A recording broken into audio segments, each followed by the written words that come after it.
A'udzubillahiminasyaitonirrajim. Bismillahirrahmanirrahim.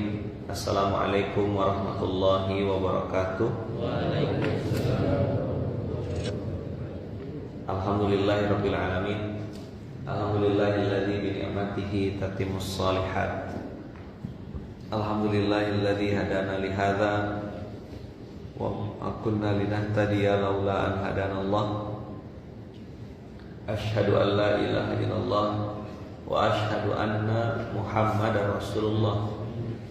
Allahumma salli ala sayyidina Muhammad wa ala ali sayyidina Muhammad. Qala rabbi shrah li sadri wa yassir li amri wa hlul 'uqdatam min lisani yafqahu qawli.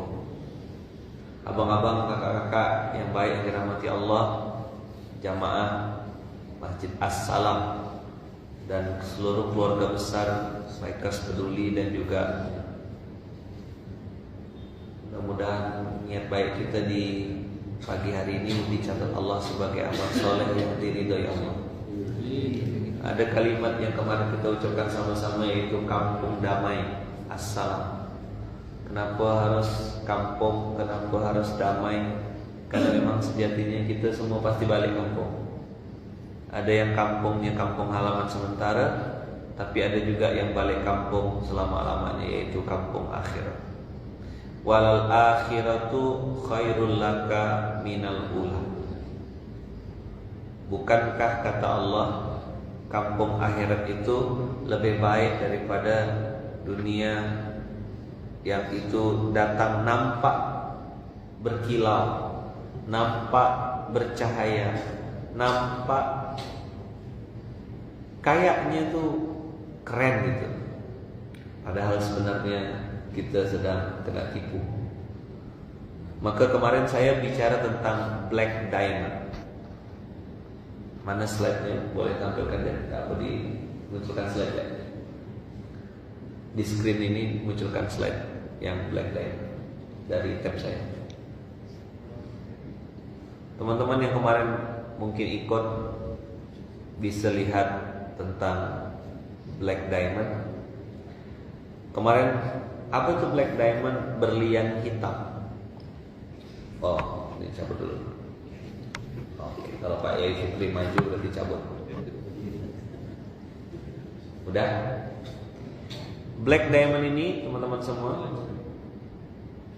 bicara tentang orang yang tak terkenal di dunia, tapi insya Allah terkenal di langitnya Allah. Nah, bicara black diamond, kita berharap semoga kita termasuk orang-orang yang tak terkenal di dunia, tapi terkenal di langitnya Allah. Kalaupun terkenal di dunia, kawan-kawan, itu tuh bonus. Kalaupun terkenal di dunia itu bonus, bukan tujuan. Nah, abang, kakak, ayah, bunda yang dirahmati Allah, black diamond ini kemarin saya bilang every starting is difficult,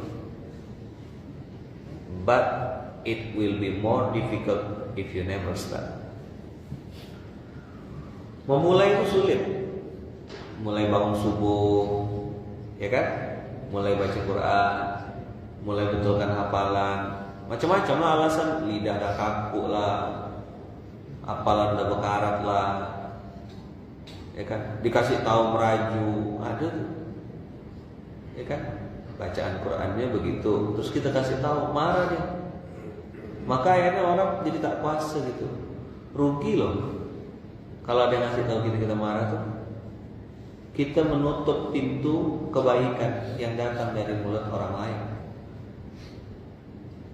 Innal insana lafi khusrin. Manusia itu pasti rugi. Kan ada kalimat di bawahnya tuh, illal ladzina amanu wa amilus sholihat wa tawassaw bil haqq wa tawassaw bis sabr. Oh, ini enggak rapat. Tawassaw bil haqq, saling menasihati dalam kebenaran. Tawassaw bis sabr, saling menasihati dalam kesabaran. Ada waktunya manusia itu harus dikasih tahu yang hak itu hak, yang batil itu batil. Bang, abang begini, tak boleh bang, salah tuh bang. Tapi kalau yang dikasih tahu malah balik marah, mungkin enggak? Kalau bahasanya kawan saya itu, dia yang salah, dia yang marah. Mungkin enggak? Sangat banyak. Akhirnya orang enggak mau lagi mengingatkan. Ngaku jerak. Kata orang apa? Jerak, oh tak kuasa aku. Padaku kena bantai mendekati kau masuk neraka urusan kau. Nah kalimat kati kaulah masuk neraka urusan kau itu karena orang sudah tanda kutip jerak karena respon kita terhadap orang yang menyakiti kita tidak mau terima. Padahal masih ingat tak cerita dulu lama kan, masih ingat tak cerita zaman masih seminar air itu teman dulu. Jadi teman-teman ada bangunan besar, lalu ada tukang. Tukang ini masih ingat tak? Itu cerita tahun kapan? Tukangnya di atas, anak buahnya, bosnya di bawah. Tukangnya ini, anak buahnya ngelempar bosnya pakai koin. Ingat? Lupa ya. Pakai koin, dilempar pakai koin dari atas. Bos di bawah, anak buah di atas. Lalu dilempar pakai koin. Begitu jatuh koinnya, diambil sama dia. Masukkan kocek lagi. Anak buahnya lempar lagi pakai koin dari atas. Lempar. Diambil lagi sama dia. Dilempar lagi, diambil lagi. Terus anak buahnya merasa tidak cukup. Dilempar lagi pakai koin, kena kepalanya. Tapi masih tidak mau noleh ke atas. Akhirnya geram anak buahnya, diambilnya batu agak besar sedikit, dilemparkan ke kepalanya. Tang gitu. Begitu kena kepala, bedengkan kata orang Melayu, benjol itu baru dinoleh ke atas. Woi, siapa yang lempar aku? Gitu. Malah marah. Apa kata anak buahnya? Pak, berhenti kata dia. Saya mau ngasih tahu Bapak. Berkali-kali saya sudah kasih peringatan pakai koin-koin kecil. Bapak bukannya noleh ke atas, nengok ke saya, Bapak malah ambil koinnya. Saya mau ngasih tahu Pak, di depan Bapak itu ada kabel listrik yang sedang terbuka. Kalau Bapak jalan maju, Bapak bisa kesetrum. Nah mohon maaf terpaksa saya pakai batu yang agak besar untuk ngasih tahu Bapak. Karena Bapak dikasih tahu pakai koin kecil, tak mempan. Yuk, sampai bisa sampai pelajaran dari kisah ini. Masya Allah, makasih. Dah, sip, takut bergegan, jatuh saya. Apa pelajarannya kawan-kawan?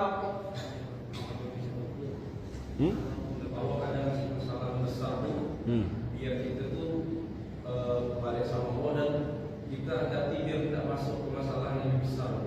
Oke, 100.000 ya, Masya Allah.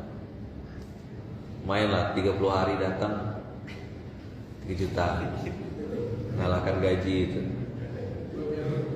UMR. Tapi kalau mintanya 100.000 ya cuma dapat itu. Allah kasih kita pelajaran supaya niatan kita akan ada masalah besar. Nah kadang-kadang manusia pakai bola-bola kecil, pakai koin-koin kecil tak mempan. Makanya dibantai, tang 200 juta baru tobat, tang 1 miliar baru nangis. Masa iya sih kue korket, kue blodat udah sakit baru sadar. Mending kue korket, ada yang lebih parah, kue bingke, kue blodat dongson rake baru sadar. Mana bisa bos. Maka perjalanan hijrah teman-teman ini, perjalanan kawan-kawan abang-abang balik ke Islam, balik ke masjid itu memang jalan sepi. Siapa bilang jalan ramai? Awal-awal sih ramai. Maka saya bilang, saya kan nggak mungkin ngomong tai gitu ya, panas-panas titik-titik ayam gitu. Panas-panas titik-titik ayam. Oh, Ustaz tadi sebut, iya sengaja memang. Sadar kok saya sebut itu. Untuk nekankan ya, karena orang Melayu kasih tahu jelas-jelas.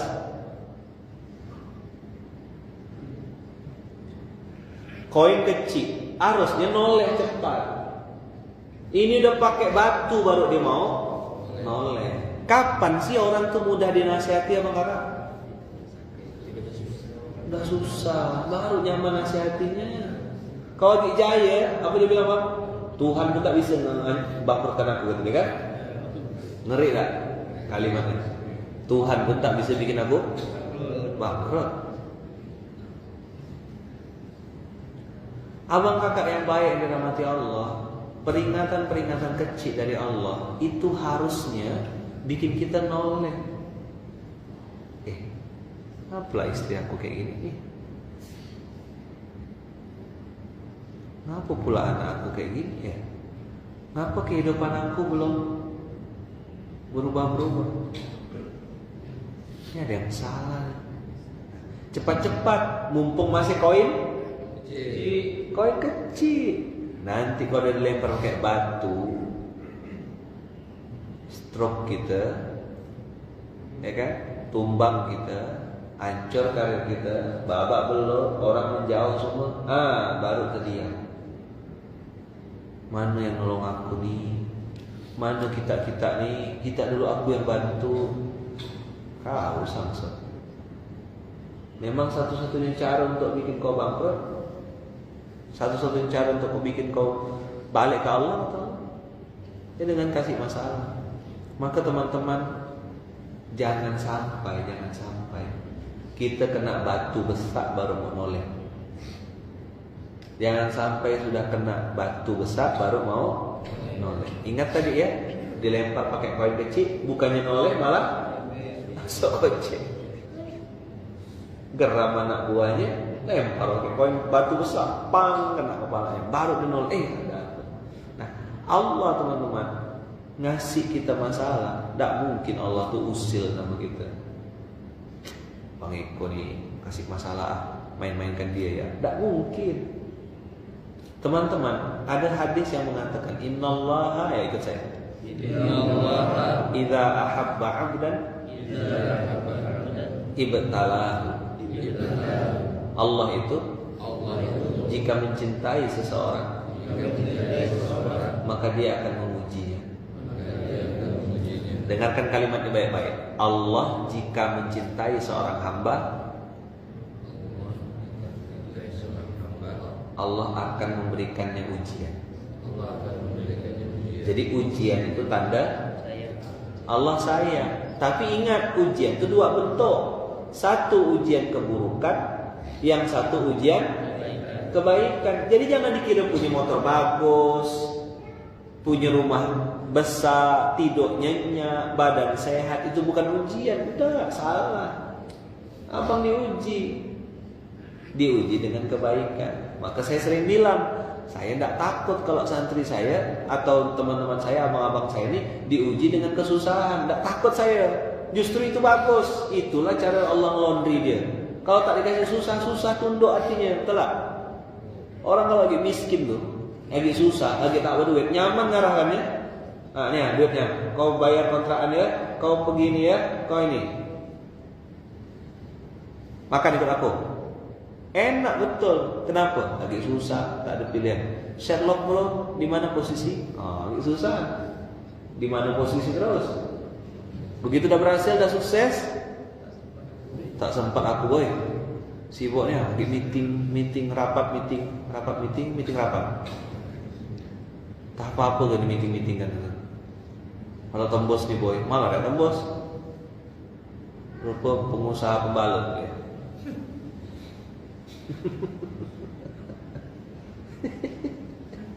Kalau tembus dah.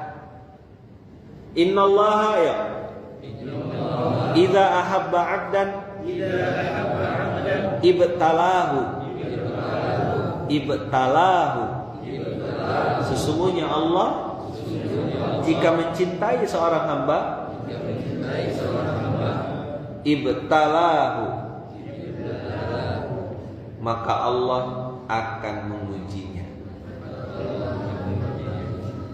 Punya anak, ujian.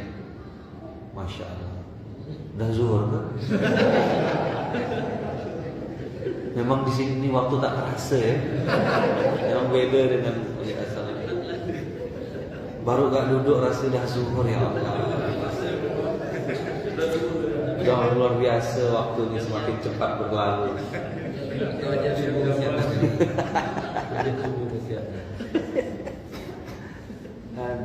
Baru gak duduk kita nih, dah azan zuhur.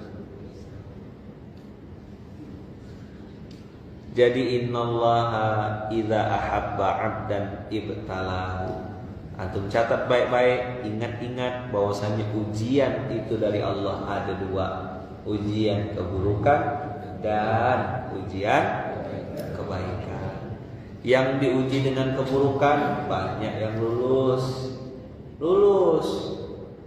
nangis, tak berduit, minta ampun, istighfar, ke masjid, gitulah kira-kira permainan itu, ruang lingkupnya.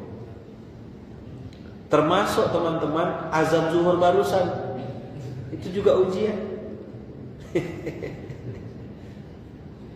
Faruk gak duduk, kejut gak gitu, 5:30 dah azan.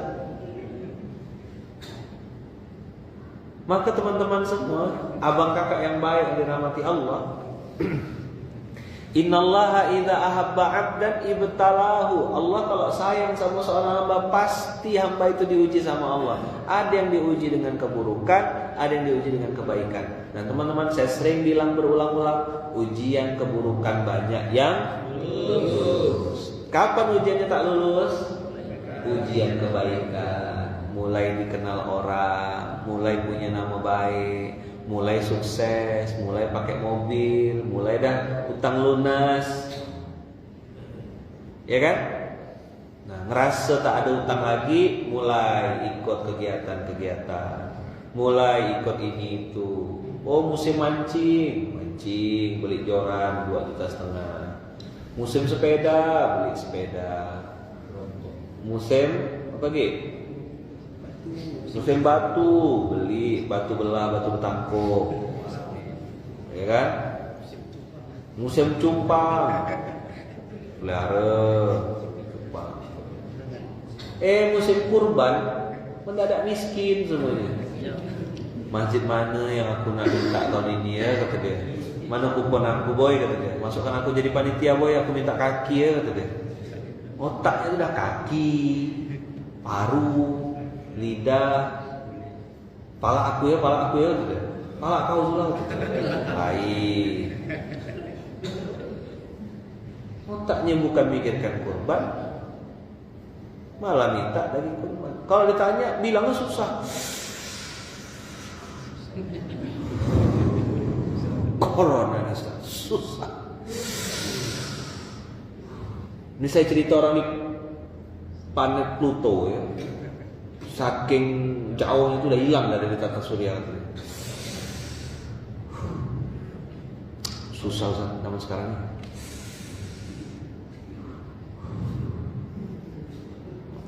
Tak pandai saya contohkan. Agak lebih sedikit lah. Berapa satu bungkus rokok tuh? Oke, pakai rokok culun 10.000 kali 30 hari. Berapa? 300.000 kali 12 bulan. 3.600.000. Dapat kambing tak? Dapat. Maka saya sih tidak bilang rokok haram. Tak puas juga saya berdebat kan itu. Saya mau ngasih tahu ya, yang rokok wajib kurban. Ada duit beli rokok. Susah nih saat. Kata malaikat, your head itu susah. Apa your head? Saya tidak terjemahkan ya. Mana kupon boy? Mana kupon boy? Pantaslah hidup gitu-gitu aja. Ya kan? Gaya gitu-gitu aja. Sepanjang tahun sekalinya kurban kaldu ayam. Sekarang ada kaldu jamur. Abang kakak, kalau ada niat pasti ada jalan. Kalau tak ada niat, pasti banyak alasan. Nah, saya pengen kasih tahu, usikum wa nafsi bitaqallah, usikum wa nafsi bitaqallah. Abang kakak yang baik, abang kakak yang dirahmati Allah, saya nasihati diri saya. Ingat tadi saya bilang ya, pas susah, biasanya orang itu jadi soleh. Mendadak soleh. Kapan sih pakai kopiah, pakai baju koko tuh? Pas masuk penjara, udah tersangka, jadi tersangka, pakai kopiah, pakai baju koko. Saya terus terang termasuk yang agak gimana gitu nengok itu.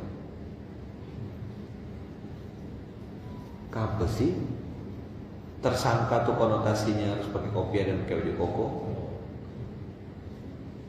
betul lah. Ya kan?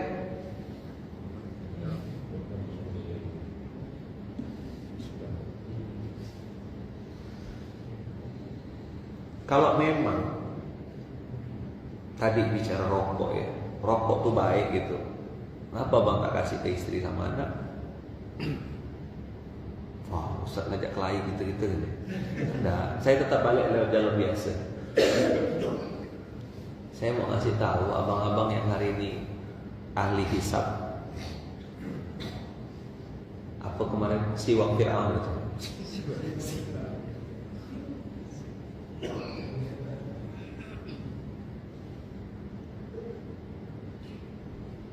Jadi pasang niat untuk berkurban. Abang tengok, tanya sama orang-orang yang berkurban, sapi, kambing, apapun lah. Abang tanya sama mereka, ada terjadi perubahan rezeki nggak? Pasti. Karena teman-teman, amalan yang diterima Allah sangat cepat. Salah satunya kurban. Dalam hadis itu dijelaskan, darahnya belum jatuh ke muka bumi, pahalanya sudah sampai ke Allah. Dan dihitung, ada yang meriwayatkan tuh sampai ceritanya dihitung per helai rambutnya. Maka nanti cari kurban jangan yang botak. Pastikan sapinya berbulu, kambingnya berbulu. Kalau botak, enggak, bukan gitu cara memahaminya. Maksudnya Allah tuh pengen menunjukkan saking besarnya pahala kurban itu, maka dihitung per bulunya. Masya Allah kan, antum bisa tak ngitungnya tuh. Darahnya belum jatuh ke bumi kata Allah, pahalanya udah sampai ke arasy Allah. Udah bersaksi dia di hadapan Allah. Maka teman-teman yang baik, abang kakak, pasang niat itu gratis, tak bayar. Bilang sama Allah, ya Allah, aku pengen kurban tahun ini. Belum ada duitnya ya Allah, tapi aku pengen minta sama Engkau, bukakanlah pintu rezeki. Saya pengen kurban tahun ini, walaupun 1 ekor kambing. Nah gitu. Pasanglah niat. Mana ada kurban ayam? Tak ada. Siapa yang bilang kurban ayam tuh? Saya pernah dengar. Ustaz katanya sapi botak mana ada? Ustaz kali kak. Dia kan datang ke Bang Ferry Bonds, dia minta botak. Cukur. Atau Bang Ferry gambar-gambar situ tulisan lunas aja.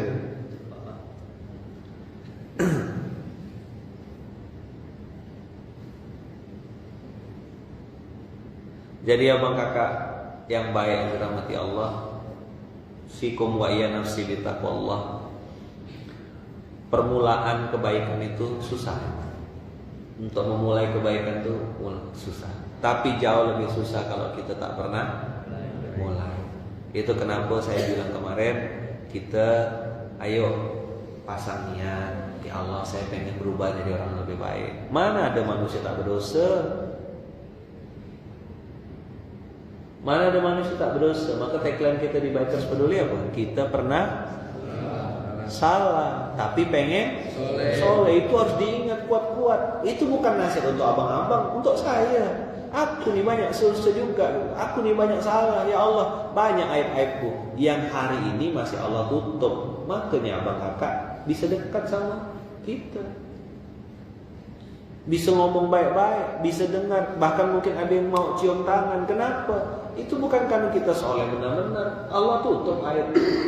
Maka kita pernah salah tapi pengen soleh itu adalah sebuah pengingat, sebuah reminder kepada kita semuanya. Kita sedang berusaha untuk menjadi pribadi yang lebih baik dari hari ke hari.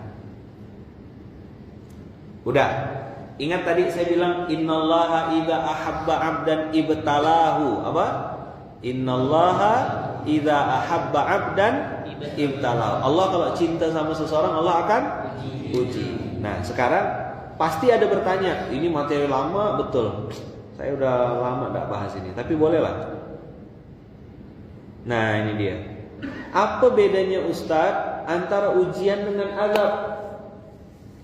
Banyak orang kan bilang gini, Ustadz doakan ya, saya lagi diuji. Kata malaikat, apa dia diuji?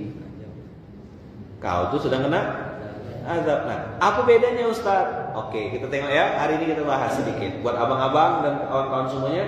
Sekali lagi, tapi sebelumnya saya kasih tahu dulu. Ini ada testimoni nih. Pernah Ustadz punya uang, pas banget mau niat kurban. Ternyata orang tua lagi perlu. Ya udah saya kasihkan ke orang tua. Masya Allah, besoknya Allah ganti dengan nilai 2 kali lipat dari yang sudah kami kasih ke ortu. Jadi orang tua dapat, kurban pun jadi. Allahu Akbar. Masalah niat. Teman-teman, pagi nih di masjid yang penuh berkah ini, di tempat yang penuh berkah ini, pasang niat. Ya Allah, ya Allah, izinkan saya bisa berkurban dengan kurban yang terbaik tahun ini, tahun-tahun yang akan datang, dan seterusnya sampai saya meninggal dunia. Antum pasang niat. Kalau antum sekedar pasang-pasang biasa, ngikut-ikut ya, itu yang antum dapat. Tapi kalau dari hati antum tak gitu kena, ya Allah, aku memang tak punya duit ya Allah, tapi aku pengen bisa kurban tahun ini ya Allah, aku berniat bisa kurban tahun ini, tahun akan datang dan seterusnya. Antum lihat nanti dibuka pintu rezeki. Bilang lagi nih, ya Allah, ndak apalah kambing kecil, jangan. Ya Allah, izinkan hamba bisa berkurban sapi limusin itu yang 300 juta, yang kalau disembelih sapinya itu satu kampung bisa makan. Pasang niat dengan kurban yang terbaik, bukan kupon masjid mana yang mau kurban tahun ini, ngantri di masjid mana tahun ini. Kalau yang tak ada niat pasti banyak alasan, betul tak? Ayo Pak, sekali seumur hidup pasang niat. Ya Allah, aku pengen kurban dengan kurban yang terbaik. Semoga Engkau izinkan ya Allah. Pasang niat. Kalau sampai bergetar hati antum tadi baca niat tuh, insya Allah diwujudkan Allah. Percaya tak? Pasang niat ya, abang-abang ya. Jangan masa kalah sama sok baker merek Ohlip. Apa gitu kan? Baut merek apa? Roti. Cakram merek Brembo. Ustaz kok tahu? Baru dikasih tahu budak-budak. Ustaz, kalau aksesoris yang mahal tuh ini Ustaz. Ini yang mahal Ustaz. Kalau velg itu yang mobil tuh ada yang sampai 40 juta, 50 juta, dan sampai ratusan juta. Kalau yang apa tuh? Yang kayak gini ini apa namanya? Apa sih yang warnanya karbon? Karbon tuh mahal juga Ustaz katanya. Saya mana lah tahu benar-benar gitu. Ini udah full karbon Ustaz. Karbon dioksida lebih mahal. Dah, kita belajar apa bedanya azab dengan hujan. Tengok ya, yuk buka. Kalau azab teman-teman, itu waktunya lama dan cenderung bertambah. Contoh, awal-awal sakit cuma usus buntu, lama-lama naik merambat ke pankreas, tak beres nih, gangguan pula di ginjal, penyempitan pembuluh darah, pasang ring di jantung, merembet dia. Tahu merembet itu apa ya?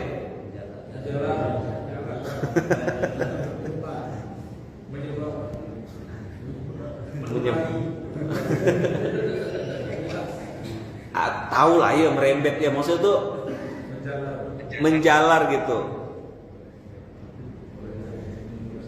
nambah. Awalnya tuh di sini naik ke atas, itu masya Allah, itu kalau azab. Dan teman-teman, kalau azab itu jalan keluarnya terasa sempit. Jadi bawaannya tuh panik, pusing, pening kepala, ngentak my head katanya gitu ya. Agak ngentak nih my head katanya. Gimana boy? Terus apa lagi? Termasuk jalan keluar terasa sempit itu temperamen. Kita menyikapinya dengan emosional. Marah-marah sama istri, marah-marah sama suami, suka nyalahkan orang, itu termasuk dalam kategori Termasuk kategori azab. Jadi Ustadz, sakit itu azab atau ujian Ustadz? Oh, tergantung. Kalau gara-gara sakit antum kembali kepada Allah, gara-gara sakit jadi pakai jilbab, gara-gara sakit jadi taat sama Allah, gara-gara sakit jadi suka sedekah, berarti sakit itu adalah karunia, hadiah.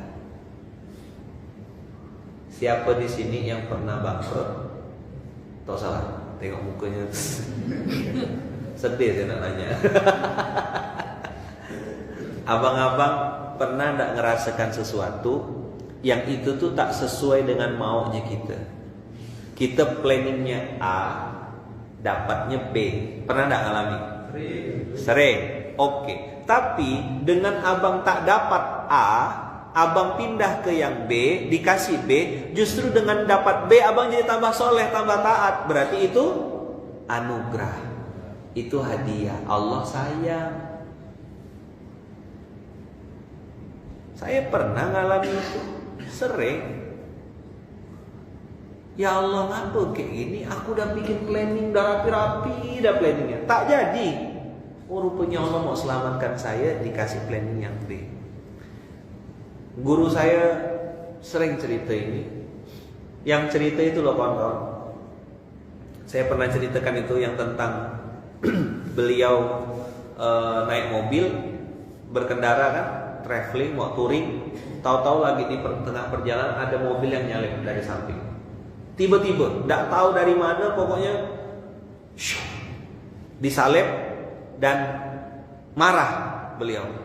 Mobil kok nyalip-nyalip tak bilang-bilang, ya takkanlah dia lambai-lambai konferensi pers gitu.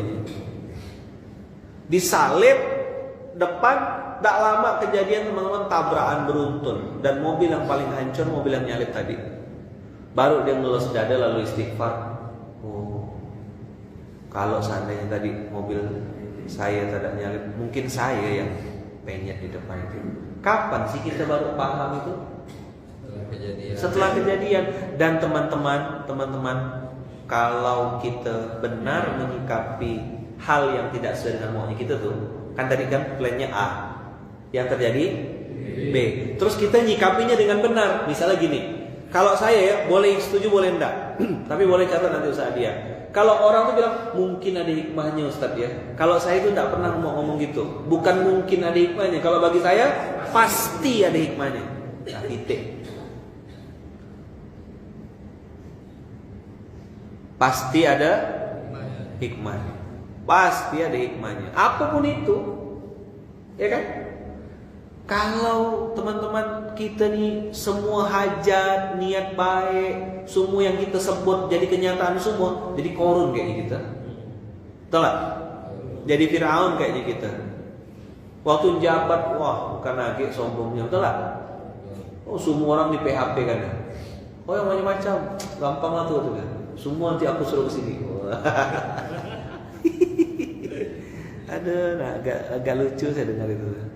Kan itu pelajaran bang. Pelajaran mah Allah sayang sama bang, Allah sayang sama kita. Supaya apa? Jangan pernah meletakkan harapan kepada manusia, walaupun dia pejabat. Wah, Ustaz ngomongkan apa nih? Entah. Ada lah. Gas-gas tipis-tipis ya. Pasti ada hikmahnya. Meramput, banyak mual, benar tak? Itu kena buta-buta kan. Jadi kalau dia bilang, Ustaz, situ tuh bual Ustaz, ini mentang-mentang ini, ente yang salah saya bilang. Ngapa gitu Ustaz? Kau ngapa berharap sama manusia? Sudah tahu tukang bual. Sudah tahu tukang bual. Ngapa masih percaya?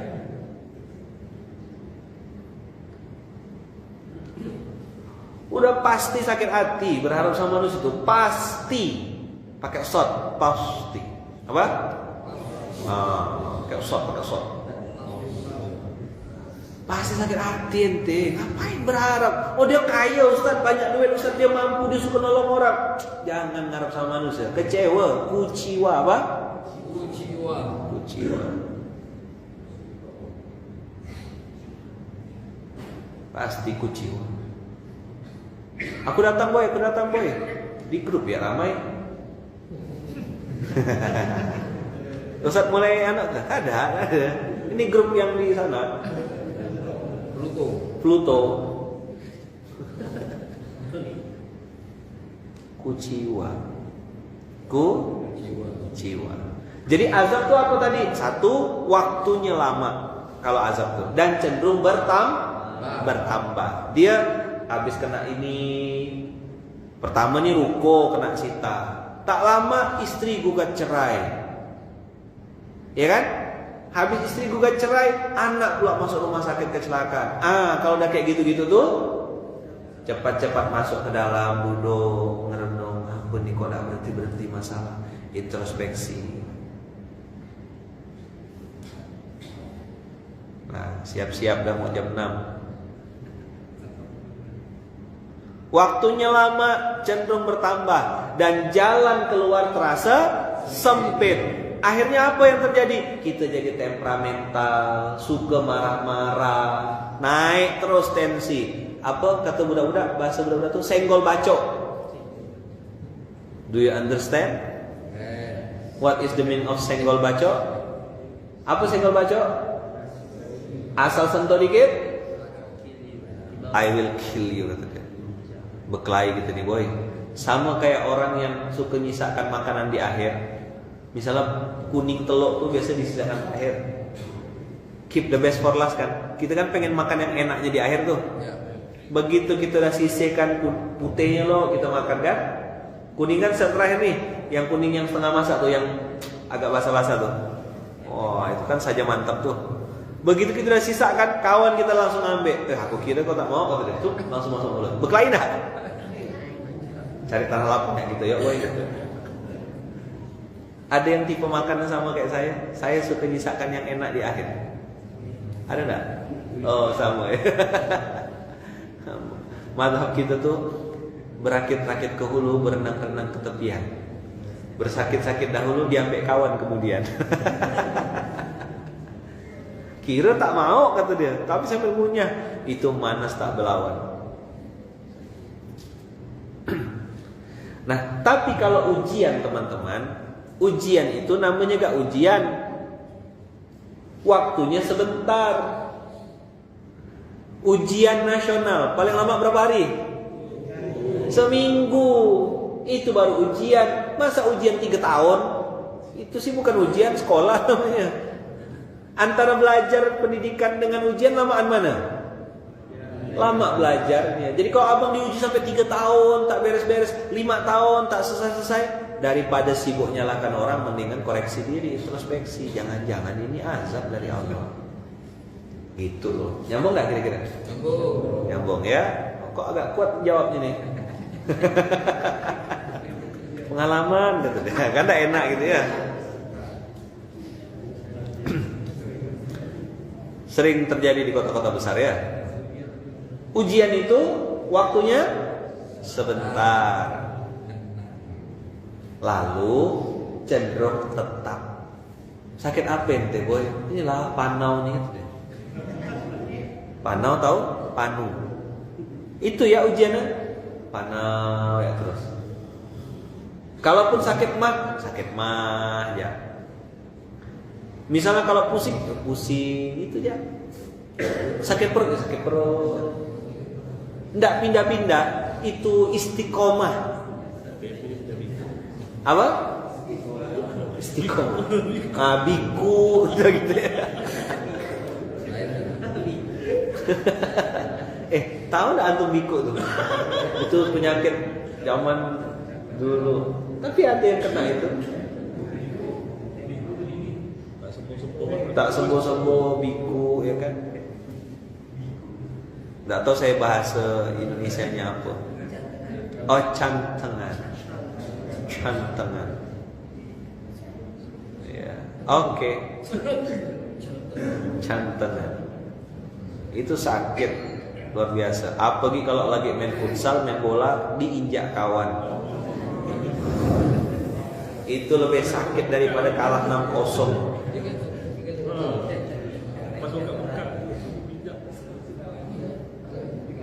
Habis itu kalah lagi main bolanya. Wah, masya Allah, sempurna. Jadi kalau ujian waktunya sebentar, tapi cenderung tetap. Dan nah, kalau yang bawah tadi jalan keluar terasa sempit kalau azab, kalau ujian ini jalan keluar terasa mudah. Kita memang punya masalah, tapi rasa-rasanya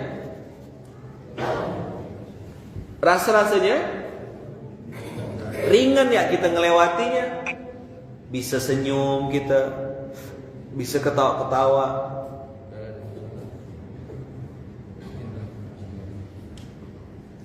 Oh, lalu kita bilang sama istri sama anak-anak, "Nak, udah lama nak kita foya-foya masuk mall, keluar mall, main ke mall, beli ini beli itu, nak. Udah waktunya kita masuk masjid, nak. Tak pernah ke masjid. Sholatnya 3 waktu, Idul Fitri, Idul Adha, sama Jumatan. Mantap kan? Itu pun masbuk. Dia tak ikut khutbahnya. Lalu bilang, apa salah aku Tuhan? Ya Rab, kata orang Melayu itu ya. Macam cantik je muka. Kok bisa dia bilang, apa salah aku ya Allah?